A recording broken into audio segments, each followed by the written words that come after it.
genre.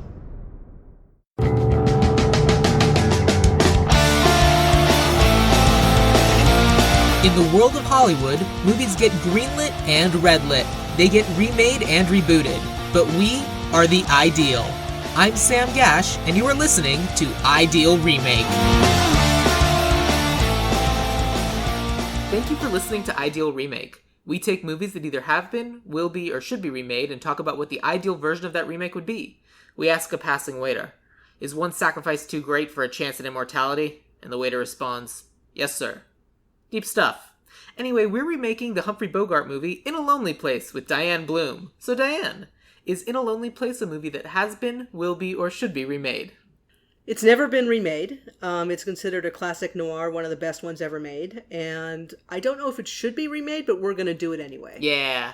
If it's a classic noir and people hold it up as like the epitome of, well, this is noir, that's kind of sort of thing that occasionally gets like, well, you know what? Let's give it another go.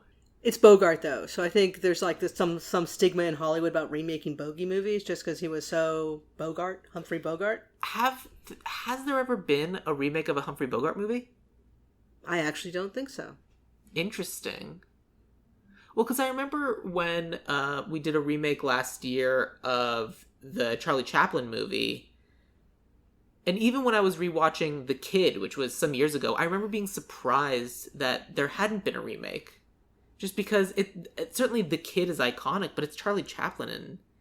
But that's basically the reason it is Charlie Chaplin. And also it's so iconic. Yeah, and I didn't do a Charlie Chaplin movie. I did a Buster Keaton movie, and my brain got turned around. But we did Sherlock Jr.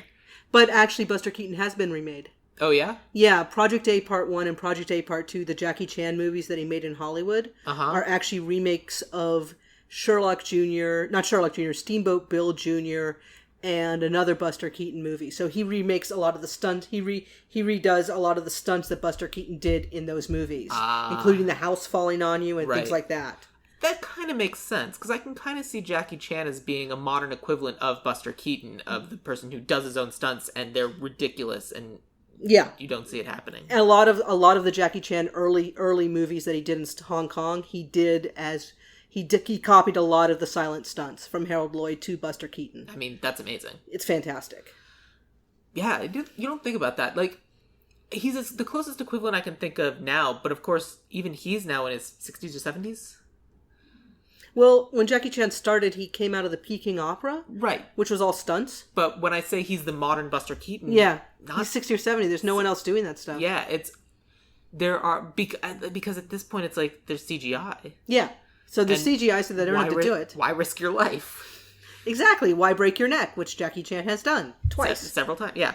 But before we get too far into In a Lonely Place, hi, Dan. Welcome back to Ideal Remake. This is your fourth time? Fourth, I think so, because there was Space Jam. Space Jam, Hackers, Ronin, and Wanted. Oh, so this must be your fifth. Nice! Yeah, awesome. Do I get a prize? You're not the person who's been on the show the most. That's still Kevin Mosteller. Okay. But for audiences who haven't listened to those episodes, why don't you tell us a little bit about yourself? My name is Dianne Bloom. I've been in Hollywood for about 15 years. I started working as an assistant and worked my way up to director of development in a company. I've worked for Academy Award-winning producers. I've worked for producers who make giant, huge blockbuster stunt movies with lots and lots of CGI, which is a lot of fun. And I've made some very small movies. So I've done kind of the whole gamut, and I've worked in TV as well. And then I decided to kind of break out on my own, do some producing on my own, but I've been writing mostly for the last couple of years. Cool. Sounds good. Yeah. I like it. When I first started asking you if you wanted to be on the show, I think your first pitch was In a Lonely Place. Yes. And then we kind of did a couple other movies along the way, and now we're actually finally talking about In a Lonely Place. What is it about this movie that interests you so much? I remember seeing it for the first time and going, wow. And just, like, my mouth dropped. It's one of those times, like the first time you come out from backstage onto a theater and you sort of get the chills running down your back because you're like, I'm sort of seeing this whole thing from the beginning and, from the outset, and now I'm looking out from the stage to the audience, and it's just this cool feeling. I got that same way the first time I walked on a film set, the first time, I walked into a film class, the first time I saw a film that just really moved me, and this film just touched me immensely. The acting, the directing, the cinematography, everything in there is so good that you just you go, yeah, that's how you should do it. That makes sense. I feel like the next question I obviously need to ask you in particular is, how old were you when you saw this movie? Oh, geez. Well, there's a reason he's asking me that, and that's because the first movie I ever saw in my entire life was A Clockwork Orange. That is correct. That's why I'm asking this. Yes. So I was in college. And how old were you when you saw Clockwork Orange? 3.5. Cool. Next question.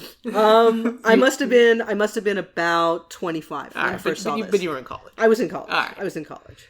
I know your family is a fan of noir movies, and so this wasn't like one of those required viewing things when you were a child. No, that was more Gerard Depardieu movies in the French New Wave films, and Fair. as long as someone was naked in those, it was good. But let's talk about In a Lonely Place, Sure. because I was having a conversation with a couple other film people I know, and I mentioned this movie and they didn't necessarily know about it. So I feel like this movie is really well known in noir circles, but not as well known when it comes to Humphrey Bogart. Is that true, or am I just wrong?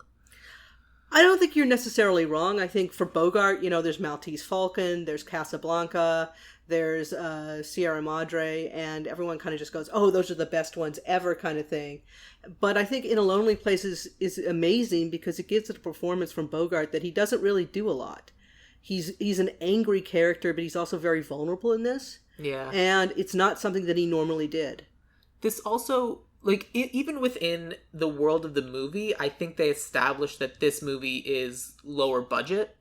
And part of what made me think that is, and it's possible it's just because it was a noir it was like this, but literally in the movie, when Humphrey Bogart plays a writer in this movie, and he's talking to Mildred Atkinson about this potential project he's going to be working on. And she says, do you think they'll get to do it in Technicolor? Gosh, I really hope that a really good movie deserves to be in Technicolor. And the movie we're currently watching was in black and white and not in Technicolor. So that felt like either a self-dig at the movie or an acknowledgement that this movie was a cheaper production than what others might be. I think they do a lot of playing with the meta of the movie a lot, and a lot of digs at Hollywood within this movie. Oh, for sure. Yeah, so I think it's a very insider movie, which makes it difficult. Yes. And a lot of times insider movies in Hollywood don't really translate to the rest of the world. But Hollywood always loves the insider movie. Yes. A movie made by Hollywood about Hollywood, they love that. This got a lot of accolades. I would imagine. So, it's very good. It's very good. And I think... But yeah, she's right though. Maybe they can make it in Technicolor. He's like, well, sure, they'll make it in Technicolor because that's not as good as black and white at the time. It's gaudy. It's gaudy. It's for the masses. So then I misread that. I saw Technicolor as being a more expensive movie, but it that it just makes it more commercial. Yes. And a true art movie is in black and white, according to the nature of this movie. Right, and Humphrey Bogart, being a true artist, couldn't care less for a Technicolor movie. He wants his movies to be arty. Got it. I understand. Yeah. But also make a lot of money, because that makes him very happy. Well, sure. That's all he wants. He wants people to compliment him and tell him he's great and wonderful. We should probably go over the plot vaguely of this movie. Sure.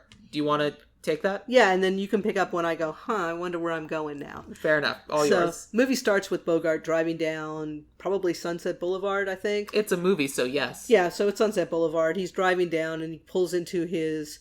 And he just looks angry when he drives. He's kind of like swerving in and out, and he's just, it's an interesting shot because it sort of sets up the whole tone of the movie. It's not like a very happy driving movie. It's, this guy's angrily driving through Hollywood. And he pulls up to his regular restaurant. He gets out. And even before that, he gets stopped on the side of the road by a woman who's like, you wrote the last picture I was in. And she was talking with him. And then the guy she's with in the car is like, what are you doing talking to my broad? And it's like, A, dude, bro, she was talking to me. And B, what do you think? Are you is your fragile masculinity this fragile that you can't stand the woman you're with to be talking to another man super casually? But no, they don't say that. Humphrey Bogart instead challenges him to a fight and suggests they get out of the car right now in the middle of the road. Yes, to which he does actually halfway get out of the car. The other car just speeds off. Yeah, because Humphrey Bogart is, as we learn, a very angry man and very volatile. Yes. Which we pick up exactly in the next scene where he punches out the son of a studio exec because he insulted his favorite actor friend who's also a drunk. Yes. The son of a studio exec who literally walked into a bar in Hollywood just proudly announcing, well, I just got a bunch of congratulations because I wrote this amazing movie and everyone was complimenting me. In Pasadena. Yeah. Does that mean that it wasn't because it was a less good screening area? Not necessarily, but people, they do, again, it's an insider dig at Hollywood because people do a lot of screenings and stuff in Pasadena and the Valley because you can get audiences there. Okay. And you're not going to get, it's sort of like that's considered more of the people than, say, a screening you're going to get in Hollywood. It's like with stand-up when people say that when you start doing stand-up, don't do stand-up in Los Angeles or New York because you'll be performing to rooms full of just other stand-ups. And you want to be performing in other places because you'll get actual audiences. Yeah. And that's how you'll actually learn your craft. Yeah, so to this day, Hollywood does most of its screenings in the Valley and in Pasadena and places like that because that's of the people as opposed to doing it in Hollywood. That makes sense? Yeah. So anyway, what happens next? He punches out the guy, and you realize that it's a regular occurrence because the maitre d' comes up to him and says, just take it outside next time. Yeah. So he has a few drinks. He meets... Why is he in the bar? He's in the bar I'm trying to think. He's in the bar to meet the producer who wants him to read the book. Yes, he's in the bar to meet the producer and his agent who want him to read this book and write the movie based on the book. Yes. The coat check-in girl had the copy of the book and is almost done with it. Yes. And she just loves it.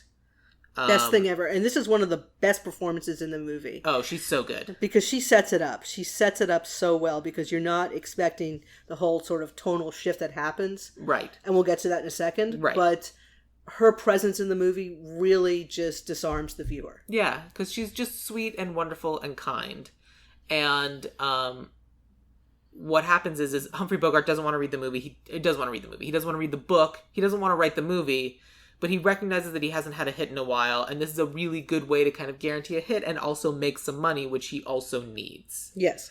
But he's pretty contemptuous of the book, yes. Even having not read it, has no desire to read the book. So in lieu of having to read the book, the hatchet girl who's now finished the book and presents it to him, I have read this book and it is just magnificent, sir. He's like, great, come home with me and tell me the story. And of course, there's a second of, you're not actually just, this isn't a weird line, is it? He's like, no, I'm not trying to sleep with you. I genuinely just want you to tell me what the book is so I personally don't have to read it so that I can pass on it. Saying that I've done my due diligence. Yes. So she goes home with him.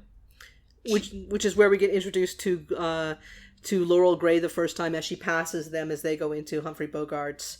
Go into Dixon's apartment. Right. Dixon Steele and Laurel Gray. Great names. They're the same name. They are. Neither is black or white. That's Steele and Gray. Yeah. Yeah, it's a good name. I didn't realize that. I didn't realize that was their names until I was like doing the recasting. I pulled the names off IMDb, and I was like, "Yeah, that's on the yeah." Yeah, but Mildred Atkinson, I think, steals the entire next portion of the movie. Yes. So Mildred Atkinson is super duper sweet, and she's telling him about she's narrating the book and telling it in great detail, and she clearly loved this story, and she mispronounces everything.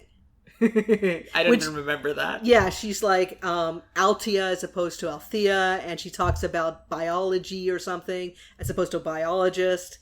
And she's mispronouncing everything in the book, and Humphrey Bogart's character is just sort of going along with it and being really condescending to her the whole time. Which is a shame because she literally canceled a date with her boyfriend at the time to tell this story because she's like, I won't ever get to be in the movies, but at least I can say when I see this movie that I told the writer about the book.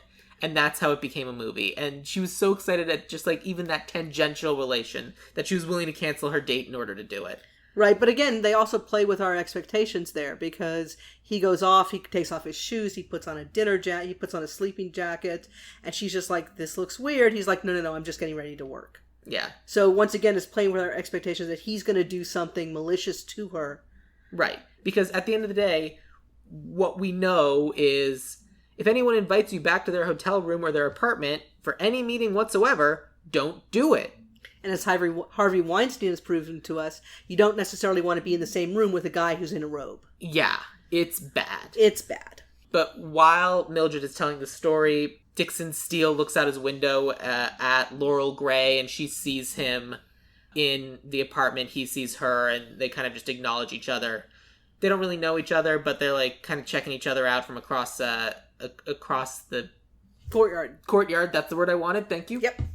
So that meeting happens, and then Dixon Steele says he's kind of tired, and he sends Mildred on her way. Yeah, and this is the crux of the situation. He doesn't drive her home like he should, like a gentleman would. Yeah. He gives her $10 for a taxi and shoos her out, says there's a taxi stand 2 blocks away. Yeah, he says, you single woman in the middle of Hollywood, go walk a couple blocks to the taxi stand, you'll be fine, here's a couple bucks for your trouble. Yeah.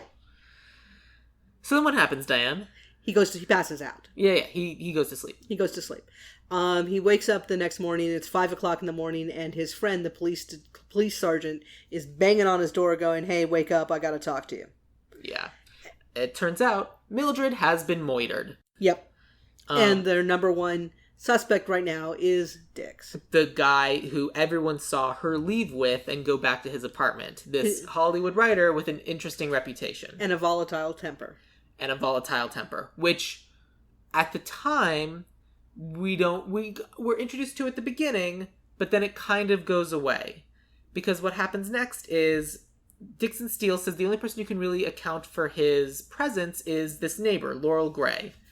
So he suggests that the police call her into the police station to verify, like, to be his alibi. And she says he was there. She says she definitely saw him because she was kind of checking his house, checking him out because she likes his face.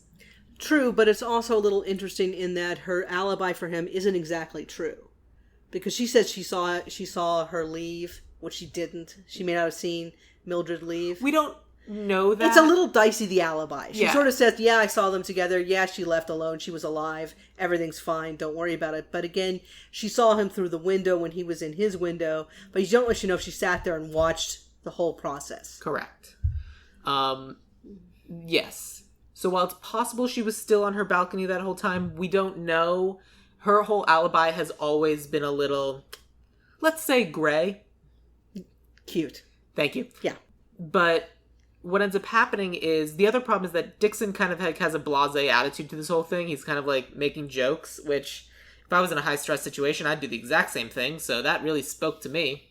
But then you wouldn't do what Dixon does next. Yeah, he's invited to dinner with his friend, the detective, and the detective's wife, who I neglected to recast, actually. That's too bad. Oh, I did. And, yeah, all yours then. And they're like, well, how do you think this would have happened? Which is one of the scariest things I have ever seen portrayed on film. And so good. And Bogart is amazing in this scene. Well, tell us what happens. Bogart basically makes the couple, the detective and his wife, reenact the murder. How he would have done it had he done the murder. Yeah. So he has the detective put his arm around his wife's neck.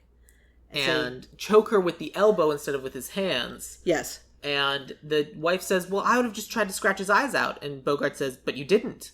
Yeah. Your hands immediately, instinctively went to try to pull the arm off, and you couldn't do it. Yeah.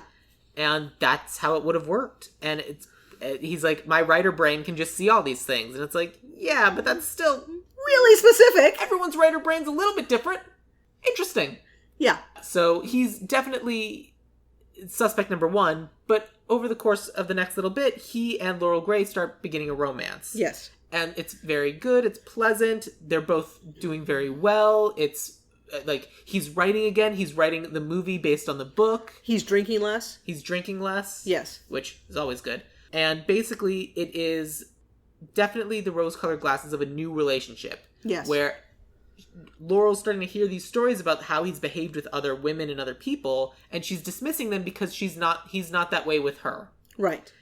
But then she starts being called in to meet with the cops, and he starts being suspicious of that.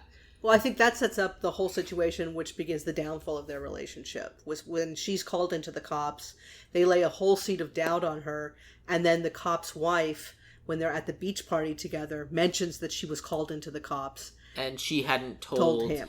So it's like the first big lie of admission between the two. Right. At which point, then the two of them drive off together, and he nearly beats someone to death on the side of the road. Someone that he nearly ran off the highway. Yes. But they get in a fight on the side of the road, and Humphrey Bogart nearly beats this man to death. And now all of a sudden, Laurel Gray's freaking out. Yeah. This is also when the line comes into play that they then recall at the end of the movie, which is just the most... It's a beautiful line, but if you read it the way Bogart reads it, and then how Laurel Gray takes it, and then how she then repeats the line back to Dixon Steele at the end, it's a really amazing sort of circular relationship there. The line is, I was born when she kissed me. I died when she left me. I lived a few weeks while she loved me.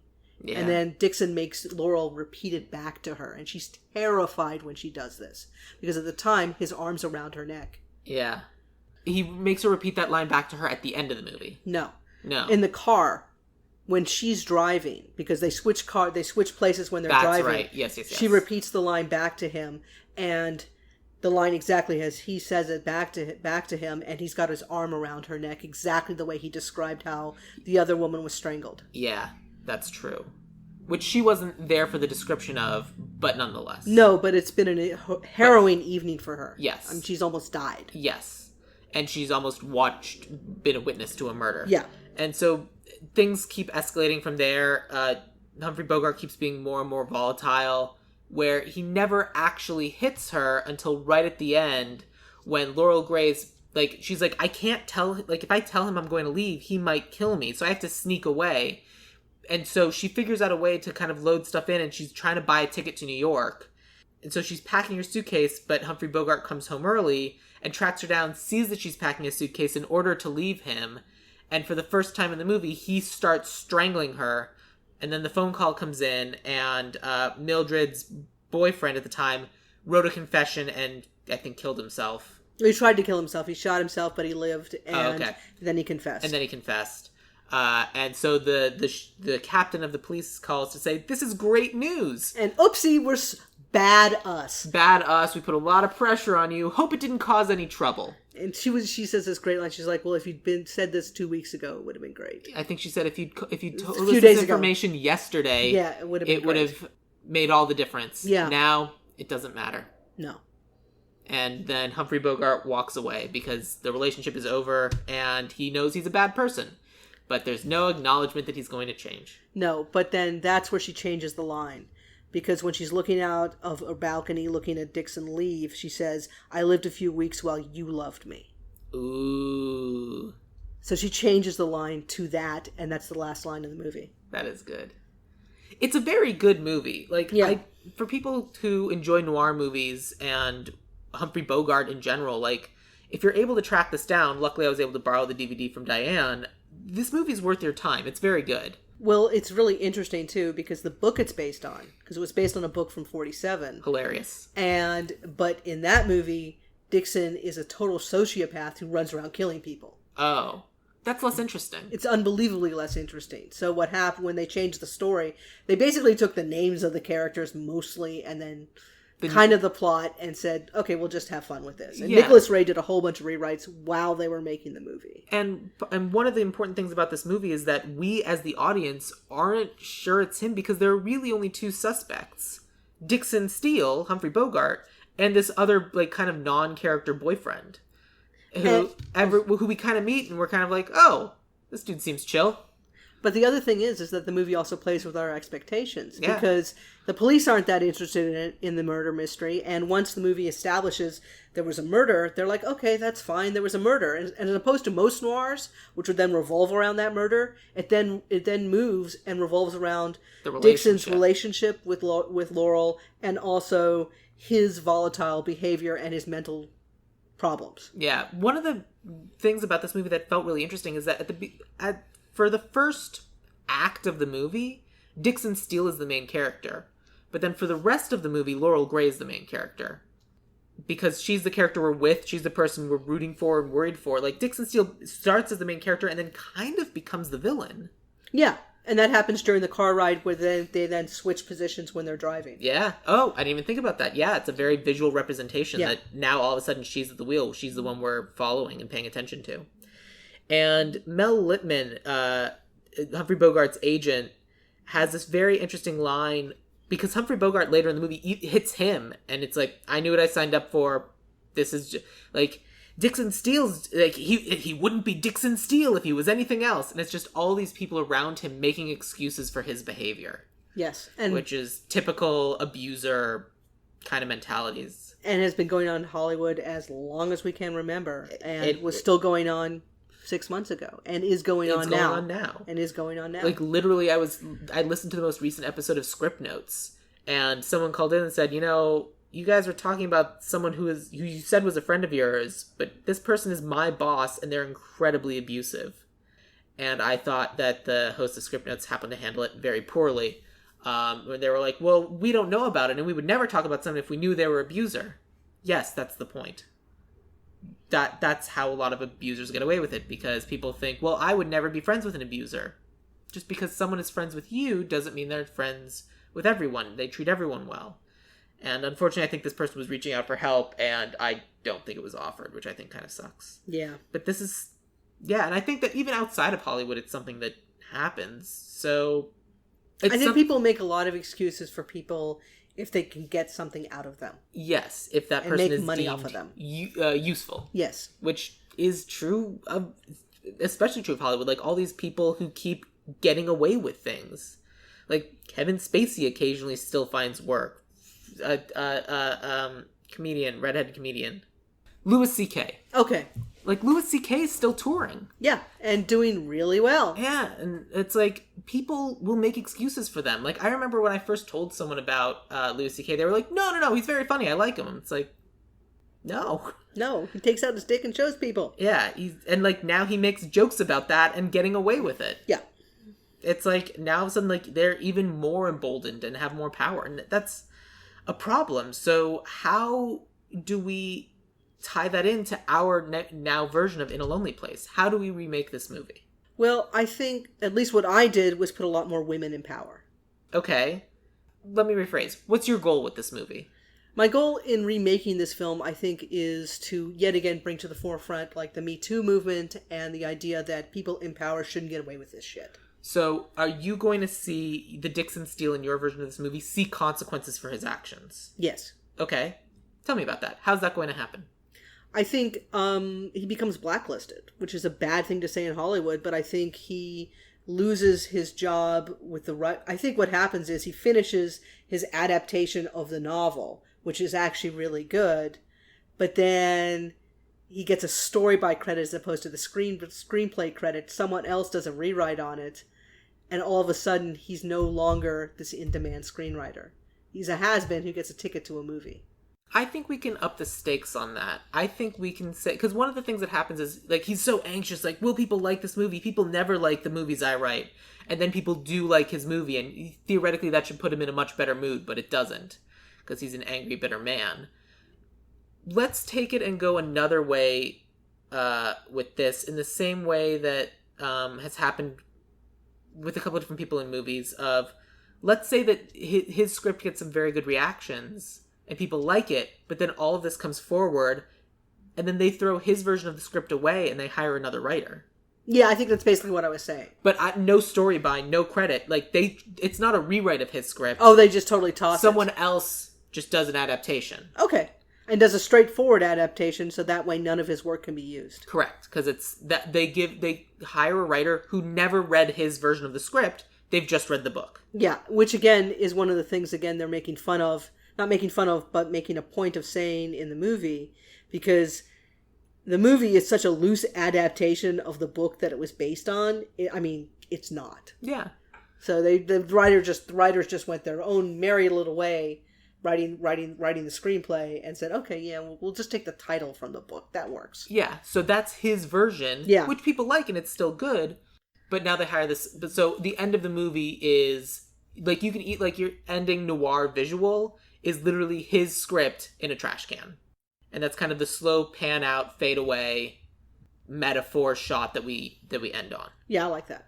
But in terms of the arc of the movie, I think this movie does a very good job of introducing this character. We realize that he's an angry, like, there is doubt for us this whole movie of, did Dixon Steele kill Mildred? And until the very end, we don't know. No. And I think that's important. And I think there needs to be this doubt. And I think the Laurel Gray character needs to believe in him. I think she needs to have the rose-colored glasses of, well, he's nice to me, therefore he's nice. But I think that's what makes this movie so good, in that they do that very well. I agree. And I think that is something, when we're remaking this, would need to be kept and treasured within that. Because because if we can find people who can pull that off, that's an amazing movie. Yeah, because I think I ended up not recasting her, but theoretically there was a woman at the bar who kept approaching Dixon Steele and asking him to go out with her. Like, she was still interested in this guy and he wasn't interested in her, which is very interesting because it sure seemed like she knew who he was just as much as the agent Mel Lipman knew who he was, but she was okay with it, and she kind of still enjoyed playing with him and making excuses for him to other people. And Mel Lipman, the agent, was so dependent on him that Mel Lipman was literally spying on him, making sure that he was doing work. I think then you go back to the old thing, power in Hollywood. Yeah. And the thing that people are attracted to power in Hollywood, and they will suck up to that power. Yeah, it's and it's just really sad. There's a line, this is a line from Studio 60 on the Sunset Strip, so I'm paraphrasing. But basically the line is, we know the names that were handed to, that got blacklisted. And we know that it was McCartney who, blacklisted all those people. McCarthy who blacklisted all those people. But we don't know the name of the assistant who handed him the list. We don't know the names of the people who compiled the list. It's all these people who were rungs up the chain who made excuses and who allowed these things to happen, who didn't say anything and who kept saying, well, they're not mean to me, therefore. Yeah. And the sad truth is that I definitely can think of situations where I've been that guy. I definitely have had friends that I've made excuses for that I probably shouldn't have made excuses for. It's a thing that happens. I think a lot of people do that. A lot of people are very good at calling those things out. Some of us aren't and need to be better at it. Yeah. But I think those people need to have a place in this movie of the agent who makes excuses, who covers things up because Dixon Steele is his meal ticket, and sometimes it's easier to be miserable than it is to affect change. And the agent's job, quite honestly, is to protect the client. Yeah. Even from themselves. Which, that's what agents and managers are there to make money off the client. If the client's not productive, then they can't make money. Right.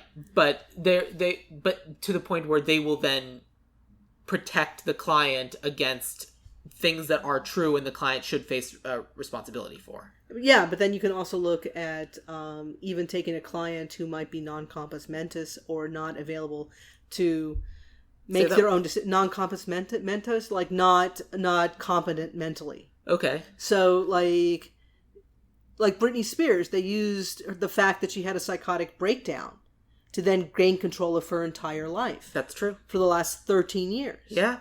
And that's ridiculous. Yeah. I mean, she's made over $100 million, and they're saying she can't control her own life? Yeah. Yeah. But one incident of someone who has been in the public spotlight since they were a child being completely overwhelmed and freaking out, which makes total sense, just having their rights stripped away. Yeah. Yeah. So again, that's the thing of make money at all costs, including the cost to your loved ones or your children. So then if we want to kind of have that in mind, if we want to have this other woman who continually asks out Dixon Steele, why don't we have her also be a victim in the sense that she keeps asking him out because he'd be a good Hollywood match for her, and because she keeps getting pushed to ask him out by her caretakers or her agent? Yeah. Something like that. I like that. Because then you've also got a foil for Laurel, who then has basically stumbled into working with Dixon, just happenstance, and also the fact that she created an alibi for him. But she's like all of a sudden, she's a failed Hollywood starlet who all of a sudden is able to get sort of on the inside of what's going on in a very hot script. Yeah, and she's his alibi who becomes his girlfriend, and ends up being his unpaid secretary and intern and like housekeeper while he's working on this script. Like, she's basically completely taking care of this guy. Which is otherwise known as an assistant in Hollywood. Correct. Yeah. And she's paid about the same. Yeah. Which is nothing. Exactly. That's still so current. Beyond belief. And literally, we can even reference that earlier in the script of Mel Lipman can be asking Dixon Steele, I have a couple more assistant prospects for you. Are you willing to hire an assistant? Are you willing to hire an assistant? No, I don't need an assistant. I don't need an assistant. I don't need an assistant. And then Laurel Gray immediately becomes his assistant. And Mel Lipman's like, see, she's your assistant. She's not my assistant. And she's my girlfriend. She's my girlfriend. She's doing the girlfriend things.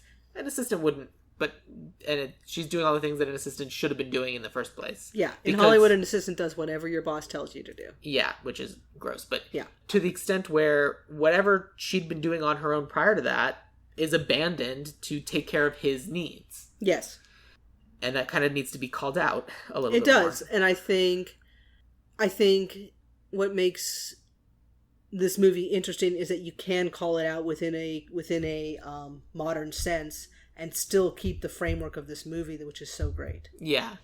So what else needs to... Because I kind of feel like driving on the highway... Like, road rage doesn't happen quite like... Does road rage still happen quite like this anymore? Oh, okay. Cool. Yeah. I mean, but it happens now when people have guns, because... That's true. There was a road rage incident that was in the Valley a couple months ago, and a kid was shot.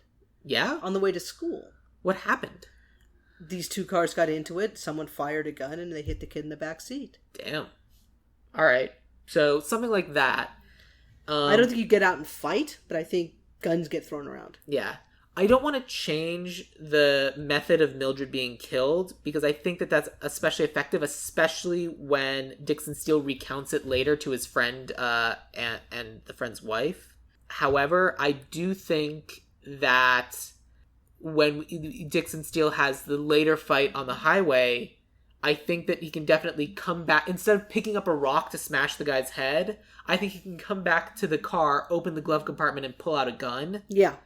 And then Laurel Gray can grab his arm and try and stop him, and that's what finally shakes him out of it. Yeah. And prevents him from literally shooting this guy that he beat up on the side of the road. Exactly. If the gun goes off and shoots somewhere off in the distance, that works too. Yeah. Let's say she pulls his arm back, the gun fires, and literally her stopping his arm is all that stopped him, the arm from swinging around and shooting this guy. I mean, that's similar to what happens in the movie anyway, because he picks up the rock, and he's ready to go, and she yells at him and says, "Stop, you're going to kill him." He looks at it, and there's some blood on the rock from his hand, and he puts the rock down. Right. Yeah. Something that was interesting that happened is, this happened in the movie twice, is after Mildred was killed, he goes to a florist, and he gives the florist a bunch of money to send a bunch of roses to the family. And it's like, oh, well, do you want there to be a card, or do you want there to be a note? No card. Why? Well, she was just murdered, you see. Oh, cool, thanks, buddy. And then after there's a news article about this guy that was beaten up on the side of the highway, Dixon Steele once again sends flowers or chocolates or a gift card or something. He sends him a check for like $300 or something like that. But he does it again under a fake name and mails it off to the guy. Yeah. So it's like, so when that happens later, once again, it's like a guilty conscience. Yes. What I would do is I would throw in a third. Rule of three? Rule of three, and B, that felt, in the movie as it is now, that felt like a red herring. Yes. Because that felt like, oh, well, he does this to people. It's the whole abuser mentality of, oh, I bring you gifts because I'm so sorry and I'll never do this again. Right. Which, of course, he does in this movie. He does bring Laurel gifts. But I think that should be that. And I feel like if he's sending gifts, I think he should... Mildred is ambiguous. This dude on the side of the highway was definitely his fault. I think there should be a third that is definitely not his fault. Like, I think there should be some sort of accident, so that way it's a little bit more ambiguous of, is this just something he does? Is this something where he feels guilty? Because otherwise, it's just, why was he sending the gifts to Mildred? Actually, I will one-up you. I will actually put a proposal to you on that to Please. Sort of encompass that with your ending of the script in the trash can. Okay. Laurel has a bunch of gorgeous flowers, and the card says "From Dix," and you pan down, and there's the script in the trash. Okay. So that way he has sent flowers to her. Okay. Why would she be throwing his script away?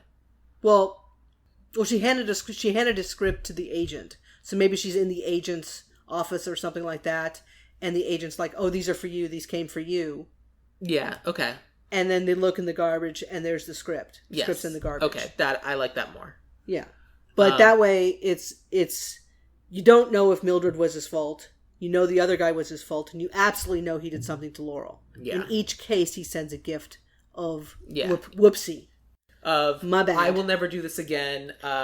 Please forgive me. Please take me back. And I think that also adds to the whole abusey mentality, and yes. whether or not she goes back to him or not. Yeah, because I think that's very much one of the things of this movie is he walks away, and we presume he's walking away for good, whereas in reality, he'd probably try to go back. He's like, I've changed. Like a month later, he goes back. He's like, "Take me back, baby. It's going to be different this time." And it's Dixon. It's Bogart saying it. You probably might take him back. Yeah, exactly. That's the problem. Yeah. Which is like the cycle of abuse thing that happens. Yeah. What else do we need to do to kind of like more modernize this? Because you said you wanted to put a lot more female empowerment in this movie. Yeah. Like, within my casting, I made most of the police officer, all of the police officers, females. Oh, great. Okay. So I did that. Because I think they are the authority figures within the movie. Yes. And they are not the enablers. Okay. And they're trying to find the truth. Yeah, I was a little distracted. So I wanted to do that on a female on a female view. Okay. So then in that case, is the friend... I mean, he still needs to have a male friend that he's making apologies and exceptions to, I was thinking.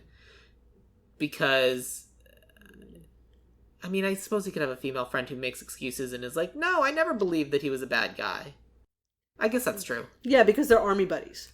That's so you true. would need someone who's about the same age of him, and they serve together in, like, say, Afghanistan. Yeah, you're right. Okay. And then she can be married to whomever. Yeah. Okay. All right. I'm on board with that. That's fair. I will definitely means that you'll be getting both of these, but you know what? I'm cool with it. Yeah, I think you're right that I think we need more female perspectives and different... I don't want to put in different forms of abuse because one of the things that I think makes this interesting is that it feels very real. It feels like this is a relationship we can see Laurel finding herself in.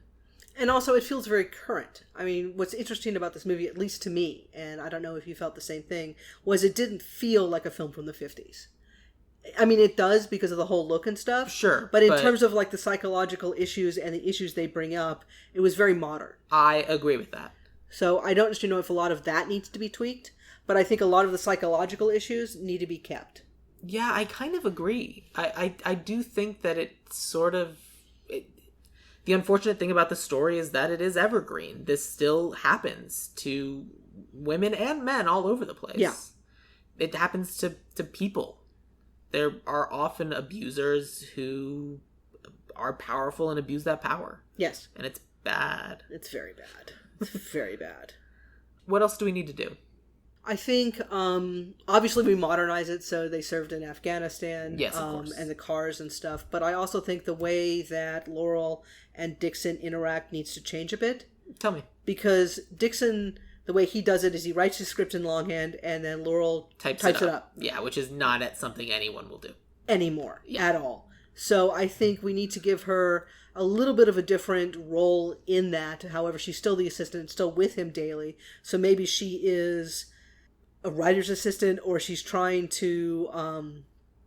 I mean, if you want to make it simple, if she's the writer's assistant, if she's taking over, like, she's going through and editing the script. She's cleaning it up. She's doing all of the... Something we can even have is she's going in, she's editing, she's fixing the punctuation, she's adjusting the spacing and the lines and everything. And then at some point, she thought of a really good joke and she put it in. And then at some point, the agent can compliment that joke and say it was very funny. And Dixon then gets obviously mad. And he gets furious because I don't have that joke in my script. Right. That joke isn't in my script. Because he gets mad at her in the film because she writes coverage for it. Right. And for those of you that don't know, coverage is basically a summary of the script. Yes. And in this version, she put in a joke because she was editing the script and she fixes a joke or she adjusts a wording, and he's furious with her that wasn't your job. You weren't supposed to do that. This is my work. I'm a genius. Or that, yeah, he messes with her work. She messes with his words. Yeah. And for a writer, that's tantamount to, right, destroying his vision. And, of course, it's like, it still stays true to, like, the goal of the original line, but she just cleaned it up, which was literally the job she was hired to do. Yeah.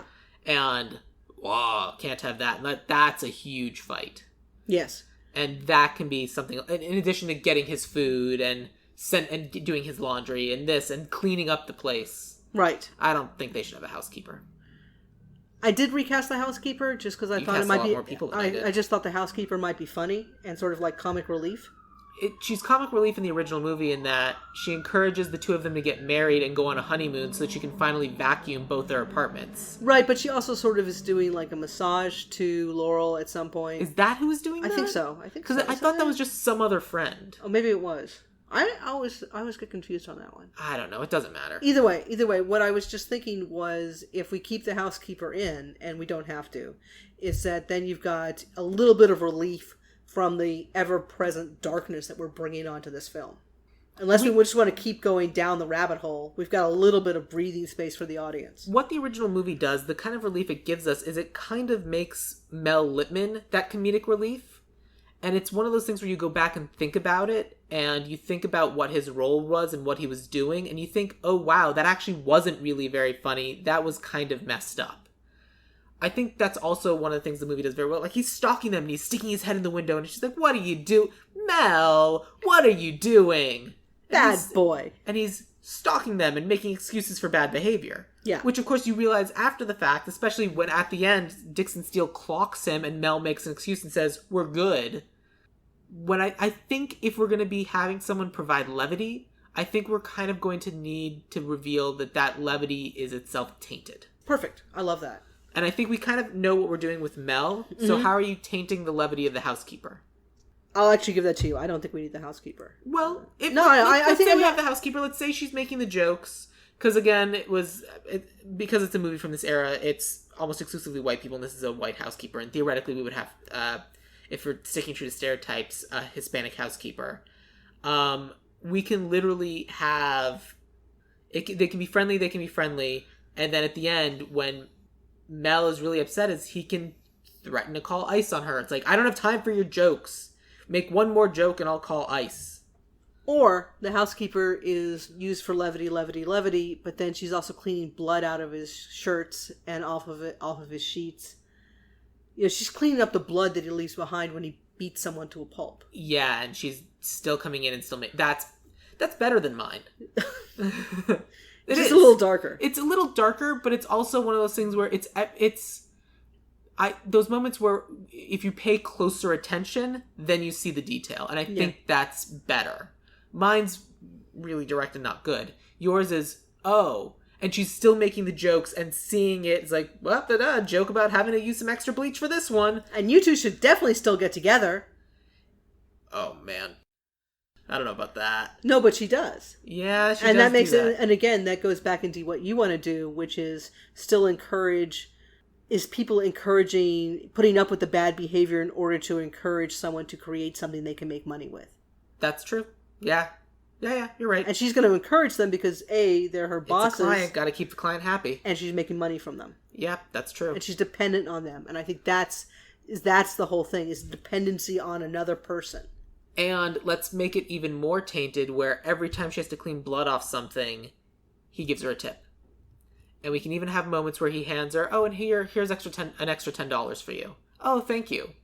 Knowing that she's got a pile of something. That can happen at the beginning of the movie. That can happen sometime in the middle of the movie, the end of the movie. And we can then go back and realize, oh, he's paying her extra to clean up the blood. Yeah. I like that a lot. And we don't know what that is the first two times it happens, but the third time we do, and then we realize what it is the first two times. Yeah. I like that a lot. Okay. All right. We can keep the housekeeper. Okay, we can keep it. Good. I like her.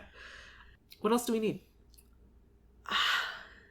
I don't know if we need much else. I mean, this isn't one of those ones where we're going to remake it into a total, comedic movie. We're not burning this down and rebuilding. We like the bones, the structure, the muscles of this. Yeah. It's just a modern take, and hanging a lantern on a couple of things and acknowledging that these things aren't okay and that these sorts of people deserve punishment. Yes. And that's kind of it. That's the big difference. It's an acknowledgement that happens. It's not okay. We need to stop accepting this kind of behavior, and this is what should happen to this sort of person. Agreed. Is they shouldn't be allowed to work. Why continue giving work to the people who are the abusers when there's so many other very talented people?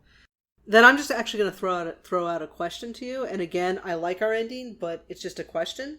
One of the things that makes the original version so interesting is that it's very ambiguous ending. Yes. Do we want to have it as definite as the script in the trash?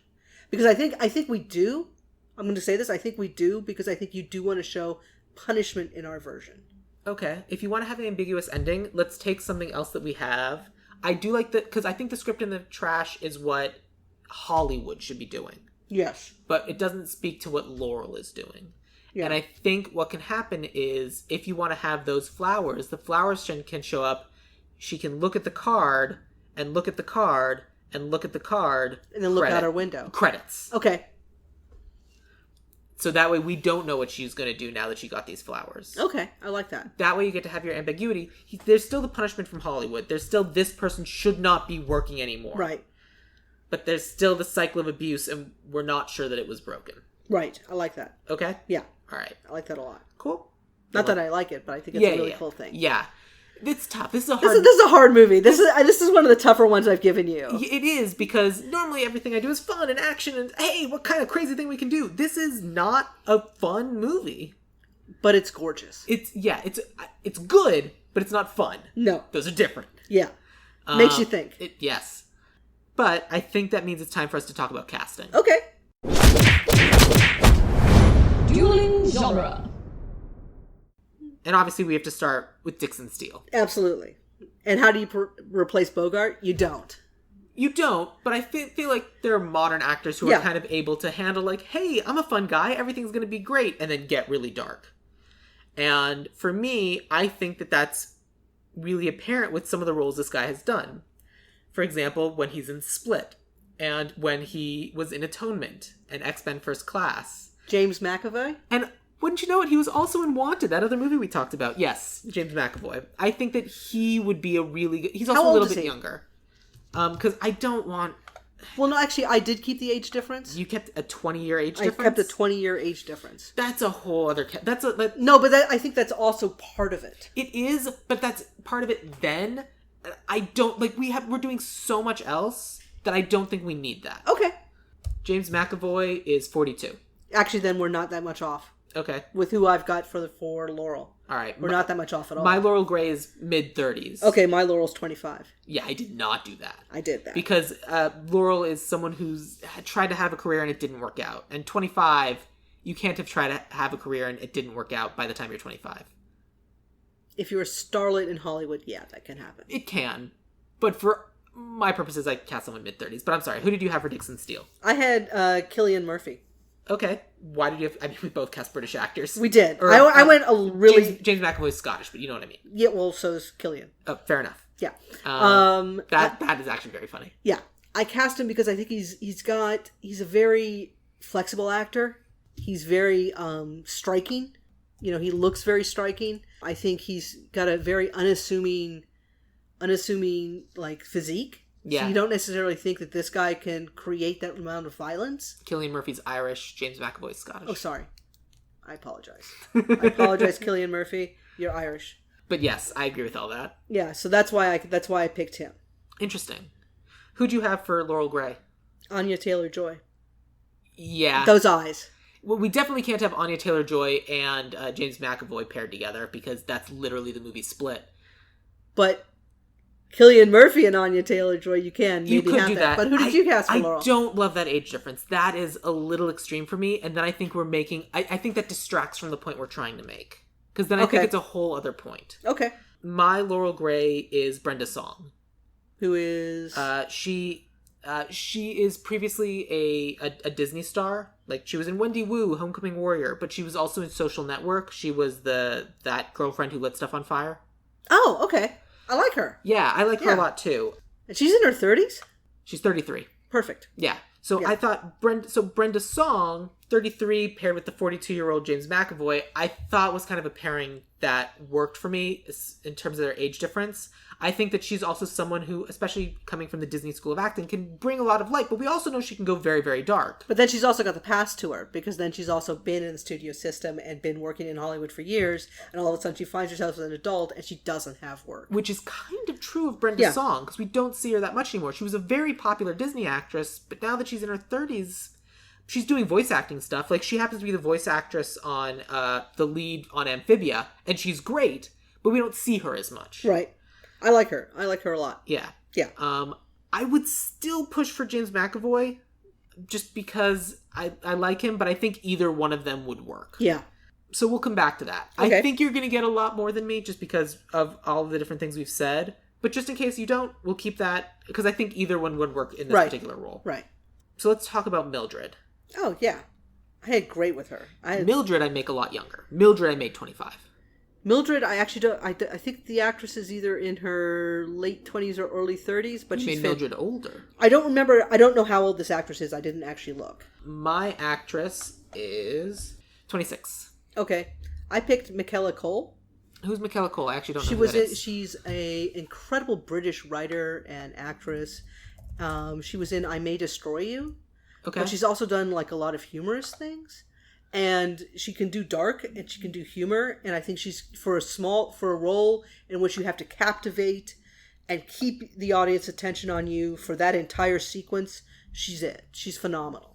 Yeah, I was misspelling her name entirely. She's 33. Okay, so that's a little older. Yes. I cast one of the Stranger Things kids. I cast Natalia Dyer. She's one of the girlfriends? I think so. Or like the big sister or something? I'm not 100% positive. Okay. She was on Stranger Things. I guess she was not one of the Stranger Things kids. No.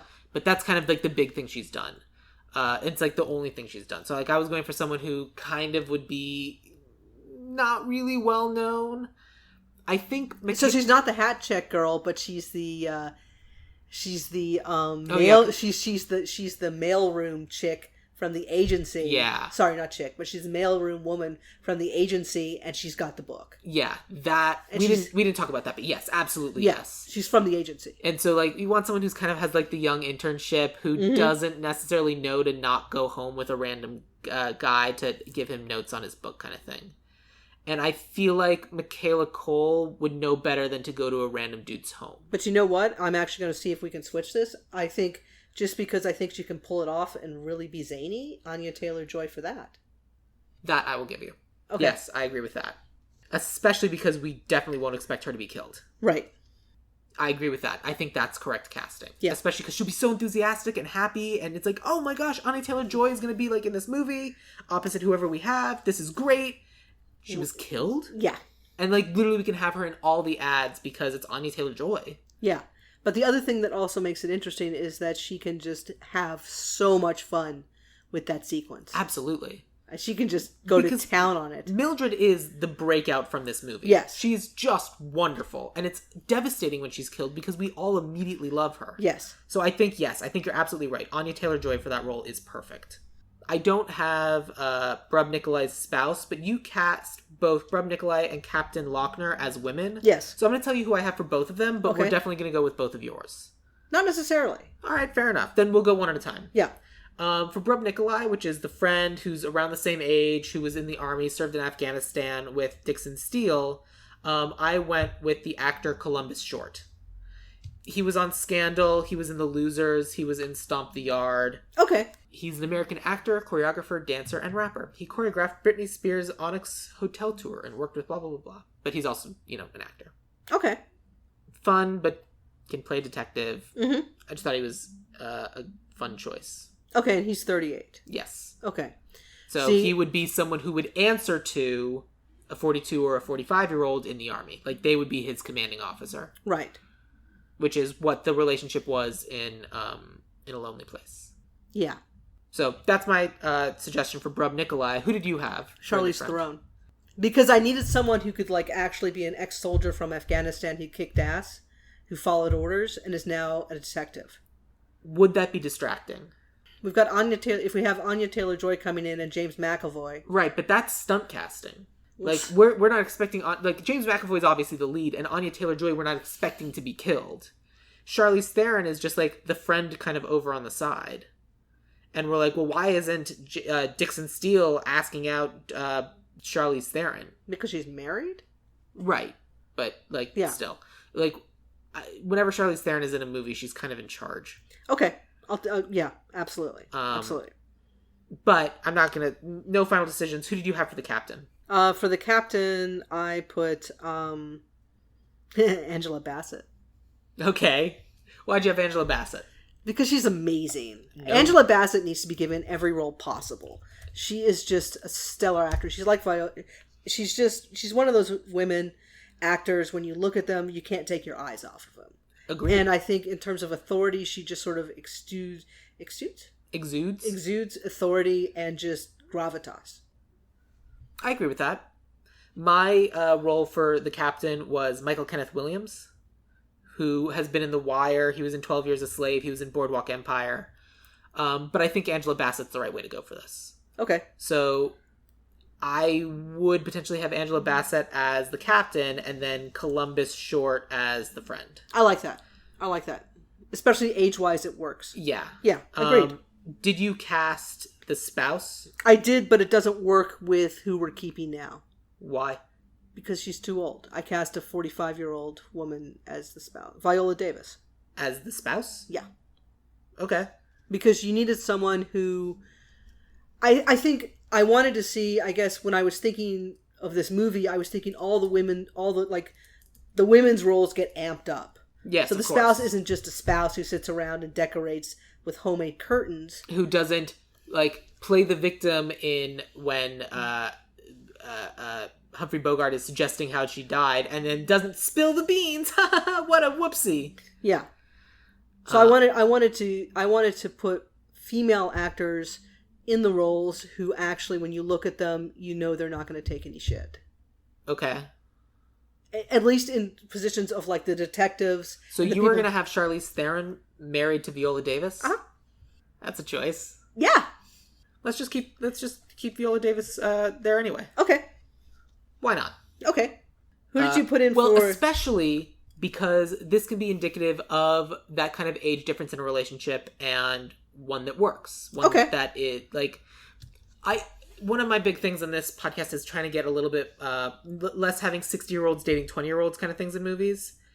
This is a 10-year age difference, which is a lot, and as long as it's not an abuse of power, which in this movie it is, I don't have a problem with that.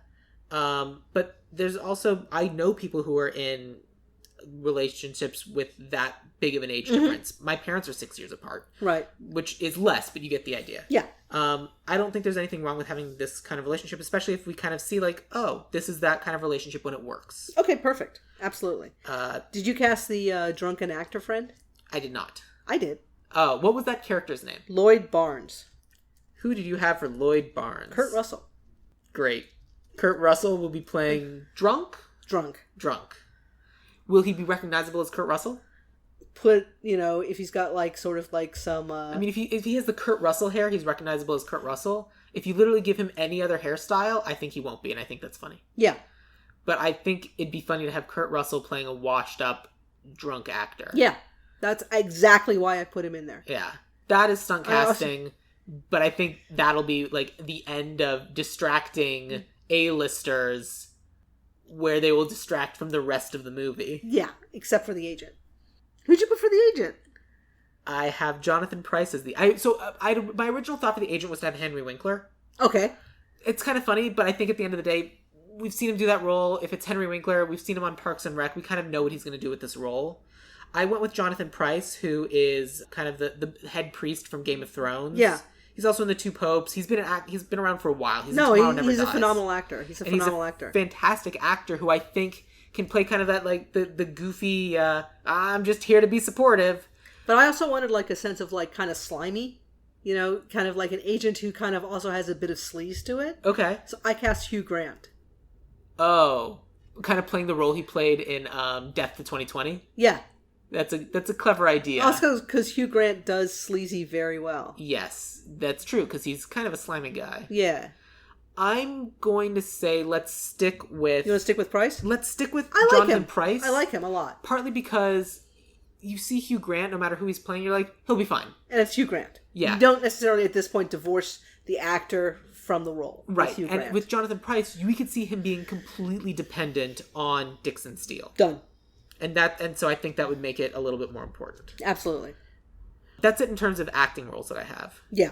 Who did you have for the housekeeper? It was total stunt casting.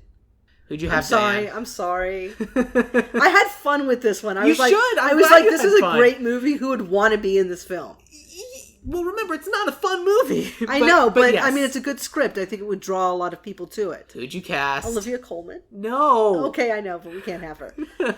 Okay, again, wrong. The way you described the housemaid was actually perfect as a Hispanic woman who's afraid of ice. But we're not going to do that joke. That was a bad joke. Your take on it was better. Right, but I still also think that that I picked the wrong person. Yeah. I think we can do better, but yes. I don't know who, though. No, we can come back to that. Yeah. As it happens right now, I have 3 people and you have 4, so that means I'm taking Dixon Steele. Okay, that's fine. You got Mildred, you got the captain, and you got Mrs. Nikolai and Lloyd. That's great. Hey, it worked out. Cool. That brings us to our writer and our director. I have separate writer-director. Do you have a hyphenate? No, I have a hyphenate. So you have one person for both? Yes. Okay, so let me tell you about my writer. You'll tell me about your hyphenate. Then I'll tell you about my director. Okay. So my writer has directed, but in this case, I have him just writing because I wanted to have a female director. Mm-hmm. And I actually have a backup, but... so my writer is Drew Goddard. Yeah. Okay, sure. So Bad Times at the El Royale. He's done The Martian. He's Cabin done in the Daredevil, Cabin in the Woods. And let's not forget Buffy. Yeah. He is a writer and he can do fun with purpose and darkness and meaning. Yeah. And I think that's important. And I think that's a sort of kind of gravitas and twist to the sort of thing that we want for this. I'm very interested to see who you have instead, but that's kind of who I thought because it marry the lightness with the secretly covering up the darkness. Okay. Especially because he did a noir recently with Bad Times at the El Royale. Yes, he did. Noirish. Noir-ish. Yeah. But who did you have as your hyphenate? Emerald Fennell. Emerald Fennell. She did Promising Young Woman. She was Academy Award nominated for it. I think she won Best Screenplay this year. Oh, cool. And she can do dark. Cool. What else has she done other than... Pretty much Promising Young Woman. It's. I think that's her first mainstream film that came out. She's also worked on The Crown, The Danish Girl, Call the Midwife. I mean, this picture of her sure shows her holding an Oscar. Yep, she won for Best Original Screenplay for Promising Young Woman. I mean, that's strong argument. And she got nominated for Best Picture for Promising Young Woman, as well as Best Director for Promising Young Woman. Yeah. She's an executive producer on Killing Eve, but she was a writer on Drifters, so she goes back and forth between doing actory things and writery things. Yes. I agree. I think that is a better choice for writer. I would actually also nominate her for director. Right, that's right. I'm sorry. She's your hyphenate. Yes, yeah, she's my hyphenate. I went with a little bit less well-known. I mean, your person won an Oscar. I may just be boned. But Promising Young Woman, if you haven't seen it, is worth the watch. It is very tense. It plays on your expectations a lot and plays on the whole concept of, sort of the revenge. Yeah, of course. Film. That is that's probably the right way to go for us then. We might end up doing that. So my director, like I said, lesser well known. She's directed different episodes of television. She's directed episodes of Umbrella Academy, Westworld, Ozark, but also Veronica Mars and Queen Sugar. This director's name is Amanda Marsalis. Okay. There was a list that came out recently of 25 female directors that Ava DuVernay wants people to know about because she's like, well, if there's all these people going around who don't know about female directors, here's 25 of them that are great. Yeah. So I went through that list and I found several people who I thought would work. My backup was a director named Kat Candler, who worked on Bad Moms, 13 Reasons Why, Sorry for Your Loss, Dirty John.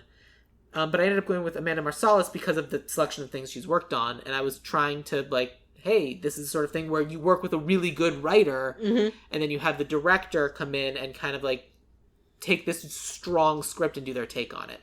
I think Emerald Fennell is probably the way to go as the hyphenate to do both, write and direct. But I thought it was important to say their names. No, absolutely. Absolutely. No, absolutely. We should always say our choices on this because I think they're great. Yeah.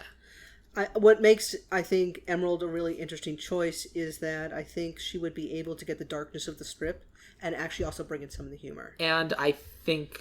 And she's a visionary. She's a visionary. I Absolutely. think one of the things that made this movie so striking is that Nicholas Ray is incredible. He's an amazing director. Well, the other thing I was going to say is that as someone who was previously a young woman actress in Hollywood, I think she's really going to be able to write Laurel Gray very well and speak to that and understand what was going on there. Yeah. And I think that's important. And I think that's why Emerald Fennell is probably the right way to go. Oh, cool. As both writer and director. So let's do that. Okay. That's our movie. So now let's talk about In a Modern Lonely Place. Okay. Dixon Steele is going to be played by James McAvoy. Laurel Gray will be Brenda Song. Mildred Atkinson will be Anya Taylor-Joy. Brub Nikolai will be Columbus Short, and he'll be married to Viola Davis. Captain Lochner will be Angela Bassett. Mel Lipman, the agent, will be Jonathan Pryce. Lloyd Barnes, the drunken actor, will be Kurt Russell, and we'll find someone to be the housekeeper. Yeah. All of this will be written and directed by Emerald Fennell. That is our modern take on In a Lonely Place. Diane, will you go see this movie? Absolutely. Wonderful. Would you see it, Sam? I'd see it if I had some people to watch it with. Okay, we definitely will come with you. Good. Then yeah, I'm down. All right, excellent. Then yeah, that's it. We recorded a podcast. Thank you very much for being my guest again. Diane, do you have social medias or anything you want people to follow or plug or all those sorts of things? I'm on Twitter at Dibster. Spell it? Dibster. Great. And that's mostly where I'm on. Cool. That's perfect. If you're interested in following me, I'm at Sam Gasch, SamGasch on Twitter, or on Instagram or Twitter. You can follow the podcast at Ideal Remake, or join us on Facebook, Ideal Remake or Ideal Remake Podcast. Or if you're interested in hearing me be a guest on a bunch of other shows, you can listen to any of the other shows. Well, not any. I'm not on all of them yet, but you get the idea. On the Dueling Genre Network, or join the Dueling Genre Patreon to get Dueling Genre Tonight, or Dueling Genre Versus, or all these other Patreon-exclusive shows that get put out and are super fun to be a part of, and I would hope, therefore, also to listen to. Just for the cost of a cup of coffee a month, you too can join the Dueling Genre Patreon.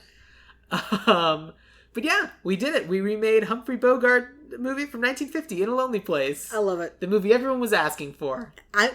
Well, hey, I mean, they weren't asking for Ronin until you knew they were. That's true. And in both times, these are movies I didn't know existed until you brought them to my attention. Same with Hackers, too. Wanted, I knew about. Yeah. And these are movies that are now in my consciousness and I'm aware of, and I think I'm better off knowing about them. So thank you, Diane, for continuing to broaden my cinematic experience and cinematic knowledge. High five. High five. So we'll end, as we always do, with Diane. What is your favorite quote from the movie In a Lonely Place? I think it's honestly the line I read out to you before. I was born when she kissed me. I died when she left me. I lived a few weeks while she loved me. And is your favorite version the version he says or the version she says at the end? The one she says at the end, where she changes to, I lived a few weeks while you loved me. Good. I like it. Thanks, Diane. You're welcome.